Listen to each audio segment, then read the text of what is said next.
Steve Burton is making headlines once again, but this time the attention is focused on developments in his personal life rather than his work on General Hospital. According to reports and court documents obtained by TMZ, Burton has recently returned to court in an ongoing legal dispute involving his ex-wife Sherry Burton. The matter reportedly centers on custody-related concerns involving their 11-year-old daughter Brooklyn, and both parents have presented very different perspectives on the situation. For longtime fans, this is the latest chapter in a story that has continued to develop since Burton's highly publicized divorce. Court filings reportedly show that Burton believes certain actions have created challenges when it comes to maintaining and strengthening his relationship with his daughter. He has raised concerns regarding visitation arrangements and communication, while also expressing concerns about how changes within the family dynamic are being handled. According to the reports, Burton has also referenced his current marriage to Michelle Lundstrom and the blended family they are building together. Michelle has children of her own, and Burton reportedly hopes that all members of the extended family can maintain a positive and supportive relationship moving forward. One example mentioned in the reported court documents involves a disagreement over school pickup arrangements, which Burton views as part of a broader pattern of disagreements between the former spouses. Another point of discussion reportedly involves Burton's move from California to Tennessee.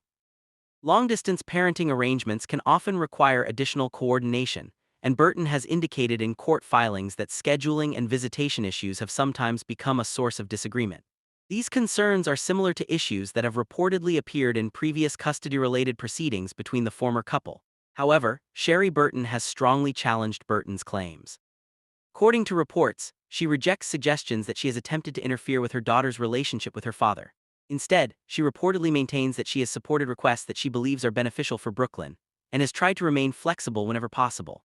Sherry has also reportedly expressed concerns about the amount of time Brooklyn would spend away from her home in California, emphasizing what she believes is best for her daughter's stability and routine. As is often the case in family court matters, both sides have presented different interpretations of events. Because these proceedings involve private family issues, much of the full context remains known only to those directly involved and the court handling the matter. For that reason, it is important to remember that court filings represent allegations and responses, rather than final findings. While the legal process continues, Steve Burton remains one of the most recognizable figures in daytime television. His portrayal of Jason Morgan has earned him a loyal fan base over the years, and viewers continue to follow both his professional achievements and major developments in his personal life. His recent return to General Hospital generated significant excitement among fans, reinforcing his status as one of the show's most popular stars. For now, the custody matter remains ongoing, and no final resolution has been announced publicly. As additional information becomes available through official sources, fans will undoubtedly continue following the story closely. Until then, both Steve Burton and Sherry Burton appear committed to presenting their respective positions through the legal process, while focusing on what they believe is in the best interest of their daughter. As always, we'll continue monitoring this developing story and provide updates if any significant new information emerges. And of course, General Hospital fans can also look forward to seeing what's next for Jason Morgan as new storylines continue to unfold in Port Charles. Welcome back, General Hospital fans. If you thought last week left you breathless, Monday, June 15th is about to raise the stakes even higher. And at the center of it all is the man who never does anything without a calculated reason, Valentin Cassadine. Let's get into it. First, let's set the scene because what's happening around Valentin right now is everything. Carly Spencer is in crisis mode. Her daughter Jocelyn Jax is in serious danger and Carly is desperate. Desperate enough to consider reaching out to the one man in Port Charles who operates by his own rules, Sonny Corinthos. Now Sonny is powerful, we all know that. His reach, his connections, his willingness to go places the law won't. That's exactly why Carly floated his name, but here's where it gets interesting. Valentin says no, flatly, completely. He rejects the idea entirely, and that tells us so much about where Valentin's head is right now. Because this isn't Valentin being reckless, this is Valentin being protective. He wants to be the one to bring Jocelyn home. He wants to be the one to fix this, to earn this, and he is willing to put his own freedom on the line to make that happen. Let that sink in for a second. Valentin Cassadine, a man who has spent years calculating his every move for self-preservation, is now ready to sacrifice his own safety for Carly and for Jocelyn. That's not strategy, that's something deeper. The layers this man carries are extraordinary, and James Patrick Stewart plays every single one of them with precision that few actors on daytime television can match. Now, why does this matter so much? Because rejecting Sonny's involvement isn't just a personal choice, it's a declaration. Valentin is drawing a line in the sand. He's saying, I can handle this without Sonny's muscle, without his shadow hanging over the outcome. Whether that confidence is warranted or dangerously overestimated is the question GH is going to make us sit with. And honestly, that tension is exactly what keeps us tuned in. Let's pivot for a moment to the rest of Monday's episode because Port Charles is firing on all cylinders and there is a lot happening. Over at the Metro Court Gardens, things are getting murky in the most gripping way. Nathan West, who we know is really Cash's face-in, is struggling to hold his cover together. Nina Reeves is worried sick about Liesel Albrecht. She can't reach her, she's asking questions, and Nathan is squirming under every single one. He knows exactly why Liesel is unreachable. She's being held hostage and he's the one covering it up. Nina quizzes him about the last time he spoke to Liesel, and watching Ryan Peavy play that moment of deception while trying to appear calm is going to be one of Monday's most quietly devastating scenes. But it doesn't stop there. Nathan approaches Laura Collins and Lulu Spencer's table and offers what sounds like an apology for Jen Sidwell's escape. But of course, he leaves out the crucial detail that Sidwell forced his way out. Sidwell coerced Cassius into letting him go, and Nathan is burying that truth. Laura, ever the diplomat, offers a carefully worded public comment about looking forward to seeing Sidwell face justice. Off the record, though, Laura admits she despises Sidwell and is relieved that the rest of Port Charles is finally seeing him for the dangerous thug he truly is. And Lulu makes an admission of her own, one that sounds like she wished Sidwell had faced a fatal outcome. Whether that confession circles back to Nathan himself is something we're going to have to watch unfold. Meanwhile, Alexis Davis and Rick Lansing are deep in their own strategy session, and Emma Scorpio Drake is on a mission tracking down Giovanni Pomeroy, who's most likely somewhere practicing for Trina Robinson's upcoming showcase. Gio's dedication to supporting Trina is genuinely heartwarming in the middle of all this chaos, and it provides a brief emotional exhale in what is otherwise a very high-intensity episode. On the legal front, Detective Harrison Chase is playing offense. After arresting Tracy Quartermain for her attack on Willow, Chase is now facing pushback from Ada Justine Turner. But Chase isn't backing down. He's flipping the script entirely, calling into question whether Turner can even be impartial in cases that involve Willow. That's a bold move, and knowing Chase, it's not without purpose. And speaking of Willow, Michael Corinthos is stepping in with a serious caution. Going to war with Tracy Quartermain is a losing battle. Tracy is seasoned, ruthless, and has survived things in Port Charles that would have broken lesser characters. Michael knows this, and he's making sure Willow understands the full weight of what she's walking into. General Hospital has always known how to build anticipation, slow burns, stolen glances, two people who shouldn't make sense somehow making all the sense in the world.